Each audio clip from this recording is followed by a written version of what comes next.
Why did it have to be you? Mother's cold voice pierced the silence of the living room, her icy gaze fixed on my abdomen. I froze, speechless. My name is Moran, a 25-year-old housewife. My older sister Tara is 3 years my senior and has always been Mother's favorite. For years, I longed for Mother's approval. When I discovered I was pregnant, I dared to hope that news of her first grandchild might bridge the chasm between us.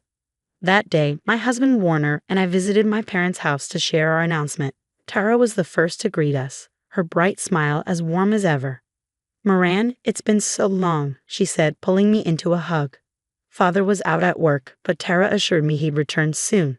When Mother appeared, her expression tightened at the sight of me, though she quickly masked it with a smile as soon as she noticed Warner. "Oh my, I don't have anything prepared for your visit. Just a moment," she said, retreating to the kitchen. Minutes later, she returned with a plate of homemade cookies. They were laden with sugar, something she knew I disliked. "Ah, that's right. Moran doesn't like sweets, does she?" she said with exaggerated concern, her gaze shifting to Warner. "I'm sorry." Warner smiled politely and replied, "Who I'm eating with matters more than what I'm eating." Mother's response was curt. "I see." She sat down on the sofa, her gaze still guarded. With everyone seated, I took a deep breath. "We came here today because we have something important to share." My voice trembled slightly. Mother's sharp eyes bore into me, but I pressed on.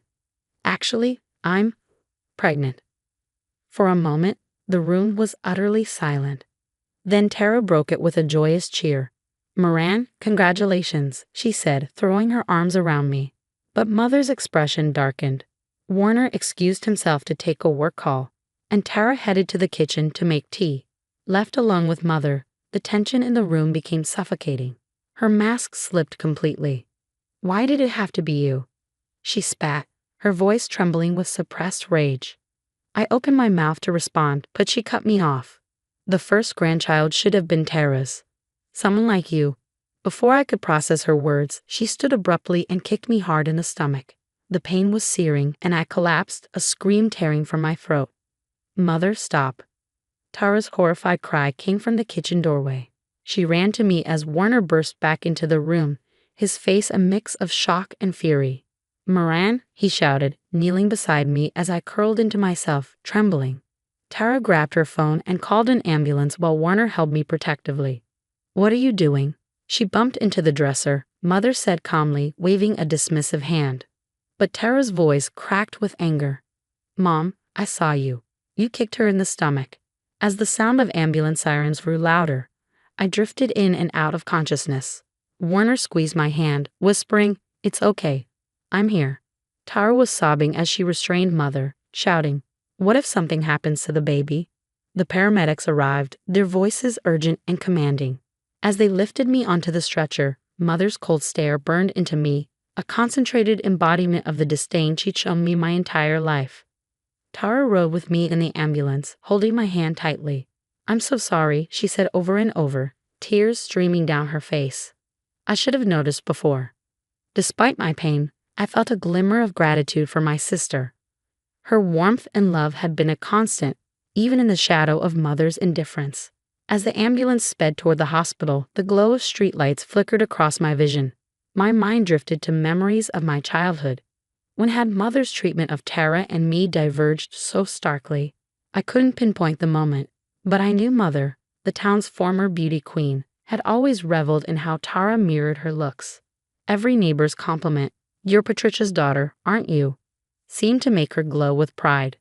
I, however, with my features taking after Father, had always been her disappointment. Lying in the hospital bed later that night, I came to a decision. It was time to end this toxic relationship with Mother, for my sake and for my child's. I still vividly remember one Christmas morning when I was 8 and Tara was 11. The tree was adorned with shimmering lights, and beautifully wrapped presents were stacked beneath it. Tara opened her gift first, a trendy, brand-name dress. Mother beamed with pride. "It's perfect for Tara. She is my daughter, after all," she said, her voice dripping with affection. When my turn came, I eagerly tore the wrapping off my box. Inside, I found a pair of simple jeans and a t-shirt, likely purchased on sale at Walmart. "These suit you better, Moran," Mother remarked casually. My young self didn't know how to respond. I just nodded, swallowing the lump forming in my throat. It wasn't just about the clothes. Even at mealtimes, the differences were glaring. Mother would heap extra portions onto Tara's plate, urging her, "You can eat more, can't you?" and offering her homemade desserts. Meanwhile, she'd ration my servings, saying, "Moran, if you want to maintain that figure, that's enough, don't you think?" As we grew older, the gap between us widened. Tara blossomed into a popular, confident teenager and became captain of the cheerleading squad. Mother attended every one of her weekend games, snapping endless pictures with pride. I, on the other hand, joined the track team. Despite my strong performance and good times, Mother never once came to watch. "I'm busy," was her perpetual excuse. Father came occasionally, patting my head with a simple, "You did well." But he was preoccupied with work and seemed oblivious to the complexities of our family dynamic. In high school, I began to realize my situation wasn't normal. The turning point came during a conversation with my best friend, Serena. "Moran, your mother is just too cruel," she said one day. I blinked, startled. "What do you mean?" "She buys designer clothes for Tara, but," Serena hesitated, her voice trailing off, "my mom would never treat her kids differently like that." Her words opened my eyes. For the first time, I saw my family through a lens I had avoided, and the truth was painful. Yet Tara remained unaware of the disparity. She genuinely believed I preferred simpler clothes. "Moran, you have such a good figure. You look good in anything," Tara would often say with a smile. Sometimes she even offered to lend me her clothes, but they rarely fit. Mother's treatment worsened when no one else was around. Along with her, her words turned sharp and cutting. "To think I had to give birth to a child like you. Tara would have been enough. Why can't you be more like her?" Her accusations tore at my self-worth, but I learned to hold back my tears, knowing that showing pain only fueled her cruelty. My friends noticed the toll it took on me. On my 16th birthday, Serena and a few others threw me a surprise party. Mother gave me nothing that year, but the small makeup set my friends gifted me remains one of my most treasured possessions. It was around that time that I decided to leave home. I was determined to build a life of my own after high school. Mother's parting words were a sneer. "With just a high school diploma, you'll never amount to anything." But her scorn only steeled my resolve. Meanwhile, Tara went to college, with Mother proudly dipping into the family savings to cover her tuition. "It's worth it for Tara," she said, as if justifying the sacrifice. No such funds had ever been set aside for me. But strangely, the injustice made me stronger.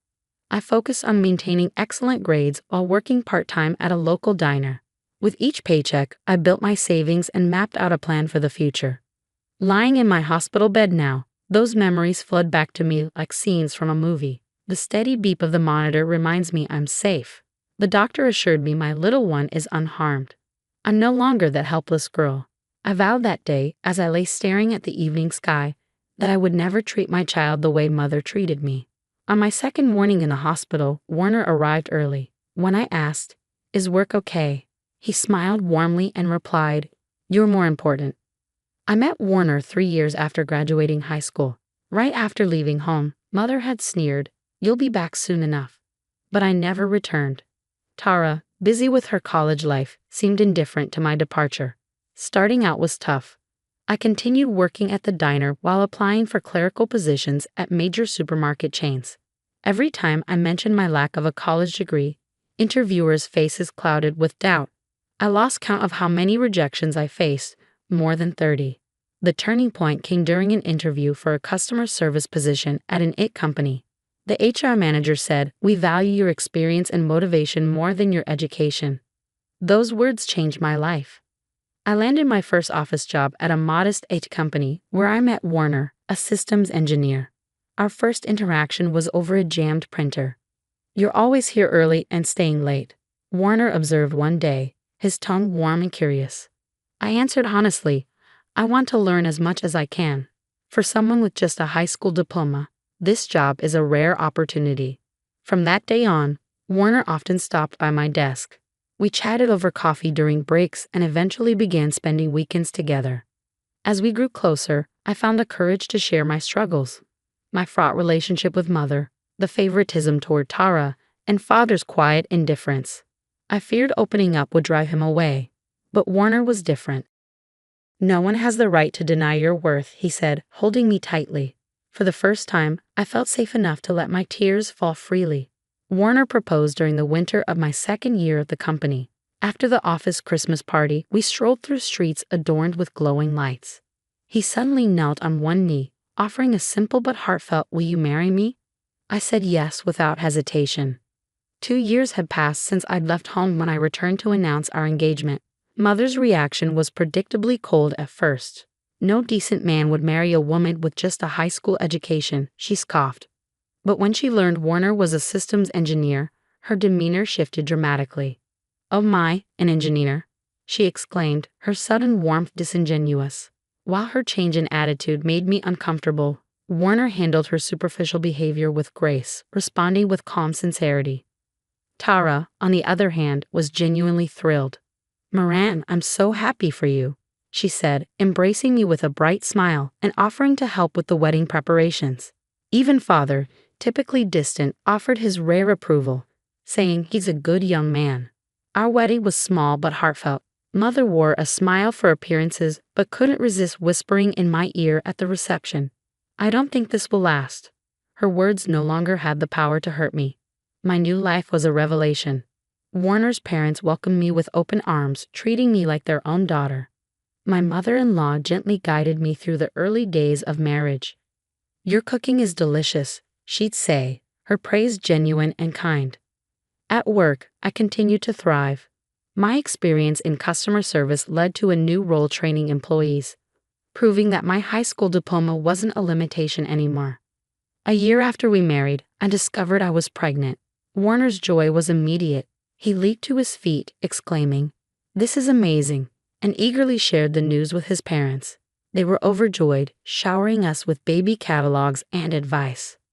Despite their excitement, I hesitated to tell my own family. I knew Mother would find a way to ruin the moment. Yet, a small part of me held on to hope. Hope that this baby might bridge the divide between us. Warner encouraged me, "I'll go with you." We set a date and informed Tara beforehand. That day now feels like a nightmare. As I lie in his hospital bed, the faint fragrance from the bouquet Warner brought fills the room. His whispered words, "It's our turn now," resonate deeply. Despite everything, I know I have Warner, our baby, and a happiness no one can take from me. A knock at the door interrupts my thoughts. "Ma'am, it's time for rounds," the nurse says gently, pulling me back to reality. The choices ahead will be hard, but there's no turning back. The doctor's earlier words echo in my mind. There's a small fracture, but the fetus is unaffected. Relief washed over the room when he said it. Tara squeezed my hand and Warner nodded, his face solemn but calm. Our relief was short-lived. The door opened and Father entered, followed by Mother. "Moran," Father said, his voice tinged with distress. "Tara called us. Is it true?" Mother cut him off, her tone defensive. "What are you talking about? Moran just bumped into the dresser, that's all." Tara stood up, her voice trembling with anger. "That's enough, Mom. I saw it. I saw you kick Moran in the stomach." The color drained from Father's face. "It can't be." Before he could say more, another knock came. A social worker stood at the door. "May I speak with you?" Though her voice was calm, her presence radiated authority. Mother crumpled, tears streaming down her face. "I'm being made the villain. Everyone's ganging up on me," she wailed, but no one was moved by her performance. The social worker remained composed. "This is clearly a case of violence, especially concerning a pregnant victim. It will be treated as a serious matter." Her words froze Mother in her tracks. "I can report this to the police," the social worker added, "but if you'd like to discuss this as a family first." Tara's voice cut through the tension. "Moran, let's tell them everything now." I took a deep breath. "Yes," I said quietly. "There's no need to hide anymore." It was time to confront the years of mistreatment I had endured from Mother. The weight of 25 years pressed heavily on my chest, but I began speaking. "Dad," I said, my voice trembling. "I've been enduring this all along." Piece by piece, I laid it all out, the favoritism, the cruel words, the way Mother would shower Tara with affection while treating me like an afterthought, her demeanor shifting entirely when no one else was around. "Moran," Father's voice broke as he spoke, trembling with regret. Why didn't you tell me before? I couldn't. I wiped away the tears spilling down my cheeks. She always acted like a good mother in front of you and Tara. I thought no one would believe me. Tara, sitting nearby, covered her face with her hands. I'm so sorry, Moran, she sobbed. I never noticed. Before I could respond, Mother abruptly stood, her voice sharp and defensive. Is it my fault? She spat. She was ugly and useless. Tara was beautiful, talented, just like me. Her tirade was cut short by Father, whose voice, usually so soft, thundered through the room. Enough, he said firmly. You're unfit to be a mother. I won't let you hurt Moran anymore. The social worker present spoke up calmly. In this situation, I recommend a restraining order and counseling. Mother's face twisted in anger. Suddenly, she lunged toward my bed, screaming, You ungrateful child. After everything I did for you. But Warner and Father were quicker. They restrained her as nurses rushed in, restoring order to the chaos. That evening, Father made his decision clear. I'm filing for divorce, he announced, his voice steady but filled with sorrow. Moran, I'm so sorry. I should have seen this. The police began investigating and a restraining order was issued. Mother moved in with relatives but continued sending bitter messages. I'll never forgive you, one said. You ruined my life. Tara, however, became my greatest ally. She visited my hospital room daily, vowing to support me. This time, she said, her voice resolute, I'll be there for you. Warner's parents were equally loving. My mother-in-law brought homemade soup every visit, her warm words filling the gaps left by my own mother. You're a precious daughter, she said. On the day of my discharge, my doctor gently placed a hand on my belly. The baby is healthy, he'd assured me. They'll grow up strong. Warner pushed my wheelchair outside, with Tara and Father walking beside us. The soft spring sunlight bathed us, and for the first time, I felt the warmth of true family. Before helping me into the car, Father hugged me tightly. From now on, he said, his voice heavy with emotion. Let's live as true parent and child. I nodded, tears streaming down my face. The long winter of my life was over. A new season had begun. In the delivery room, the doctor's voice echoed. Moran, one more push. With every ounce of strength, I bore down, the sound of Warner's steady encouragement in my ear. You've got this. Tara, crying softly, rubbed my back. Then, a strong, healthy cry filled the room. It's a girl, the nurse announced, holding up the tiny bundle. As the nurse handed her to me, I stared at her red face and tiny clenched fists, tears blurring my vision. Nikki, I whispered, the name Warner, and I had chosen. Father was the first to see her in the waiting room. Tears welled in his eyes as he said, She looks just like you did when you were born. 3 months have passed since that day. Mother's last contact was a voicemail filled with resentment. I'll never forgive you. You've taken everything from me. I later heard she moved out of state. Sometimes late at night, I think about her, not with anger, but with sadness. She's a woman who lost her way, who lost the ability to love. Moran, Tara's voice pulled me from my thoughts. I think Nikki's awake. It's feeding time. Tara brought Nikki to me. She moved into an apartment nearby and visits almost daily, her gentle smile a source of comfort. Nikki has your eyes, she said, gazing down at the baby. Nikki's brown eyes reflected mine, but her radiant smile was all Warner. Father recently retired early to spend time with Nikki. I want to watch my granddaughter grow up, he explained. Every weekend he visits, holding her for hours. One day, he spoke to me with uncharacteristic seriousness. Moran, he said, you've done so well. You've become a wonderful mother. His words were a balm for wounds I carried for decades. Parenting isn't easy. Sleepless nights, constant worries, and endless adjustments fill our days. But I'm surrounded by love. Tara is my rock, always offering help. Warner's parents treat Nikki like their own grandchild, knitting her clothes and showering her with love. I've started attending a support group for mothers with complicated family histories. Sharing my story has helped me heal. On Nikki's 6-month birthday, we held a small celebration. Father, Tara, Warner's parents, and close friends filled the room with laughter and warmth. As the setting sun bathed us in light, Warner leaned in and whispered, Are you happy? I smiled. Very. Looking at Nikki's peaceful face, I silently vowed to give her unconditional love, to shield her from the darkness I once endured. As if sensing my thoughts, Nikki reached out her tiny hand, her touch reassuring me. This is where our real story begins. The spring breeze outside swayed the trees gently, promising a bright future ahead.